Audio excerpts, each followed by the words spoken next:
नमस्कार, आप देख रहे हैं राष्ट्रीय प्रस्तावना। मैं हूं आपके साथ मनु तिवारी। आइए रुक करते हैं दिन भर की बड़ी खबरों की ओर। गवर्नमेंट ई मार्केट प्लेस के माध्यम से की गई खरीद में यूपी सरकार के किए गए प्रदर्शन के लिए केंद्रीय मंत्री पीयूष गोयल ने उत्तर प्रदेश सरकार की पत्र लिखकर सराहना की है और अन्य राज्यों के लिए इसे आदर्श बताया। केंद्र सरकार ने दावा किया है कि गवर्नमेंट ई मार्केट प्लेस के माध्यम से की गई खरीद में उत्तर प्रदेश ने अभूतपूर्व प्रदर्शन किया है। इस प्रदर्शन के लिए केंद्र सरकार से सराहना भी प्राप्त की है।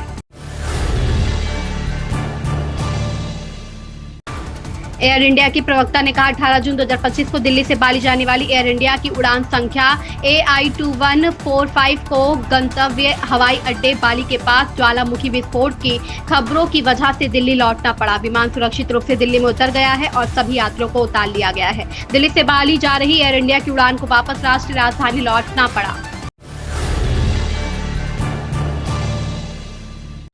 सुप्रीम कोर्ट में जस्टिस उज्जवल भुइयां और न्यायमूर्ति मनमोहन की खंडपीठ ने 16 साल की आयु में जबरन विवाह कराए जाने के दावे वाले मुकदमे में सख्त रुख अपनाया है। शीर्ष अदालत ने बिहार पुलिस के साथ साथ दिल्ली पुलिस आयुक्त को भी निर्देश दिया है कि पीड़िता को पर्याप्त सुरक्षा प्रदान करें। याचिकाकर्ता ने अदालत से अपनी शादी को रद्द करने की गुहार लगाई है।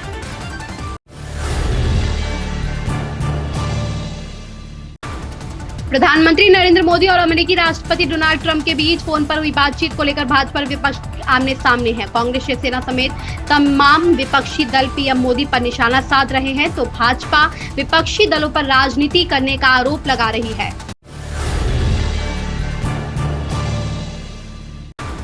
ओडिशा में हैजा का कहर लगातार बढ़ता ही जा रहा है। मामले में अब तक 11 लोगों की मौत और 2000 से ज्यादा संक्रमण के मामले सामने आए हैं। 10% सैंपलों में हैजा वायरस की पुष्टि हुई है।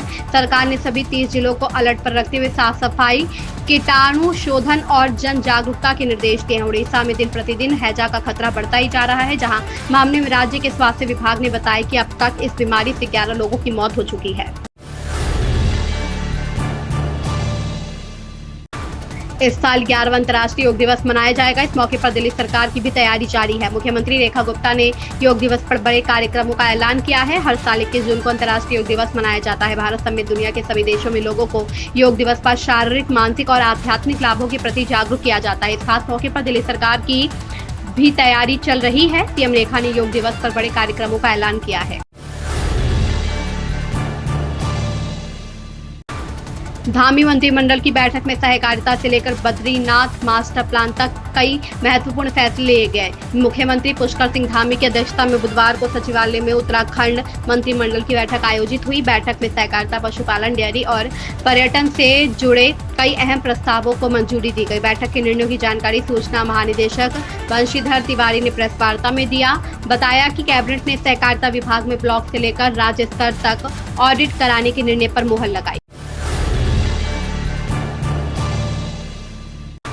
उत्तराखंड में कुछ दिनों से लगातार प्री मानसून की बारिश हो रही है। आज भी प्रदेश में तेज गर्जन के साथ हल्की बारिश होने के आसार है, जबकि पहाड़ों में भारी बारिश की चेतावनी दी गई है। भले ही मई जून में हुई बारिश ने इस साल गर्मी से बड़ी राहत दिलाई हो, लेकिन जब भी मौसम खुला तो गर्मी ने भी खूब तेवर दिखाए। मंगलवार को भी कुछ ऐसा ही रहा।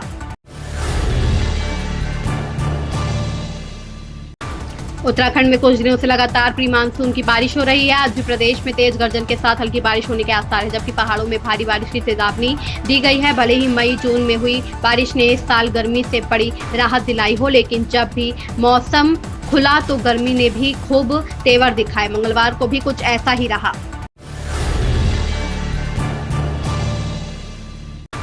मुख्यमंत्री योगी आदित्यनाथ ने बुधवार को राष्ट्रपति द्रौपदी मुर्मू से शिष्टाचार भेंट की और मुलाकात के लिए समय देने के लिए आभार जताया। मुख्यमंत्री योगी आदित्यनाथ ने बुधवार को दिल्ली में राष्ट्रपति द्रौपदी मुर्मू से मुलाकात की। इससे एक शिष्टाचार भेंट बताया जा रहा है। मुख्यमंत्री योगी ने मुलाकात की जानकारी अपने एक्स अकाउंट पर दी और कहा कि राष्ट्रपति भवन नई दिल्ली में आज माननीय राष्ट्रपति श्रीमती द्रौपदी मुर्मू जी से शिष्टाचार भेंट की।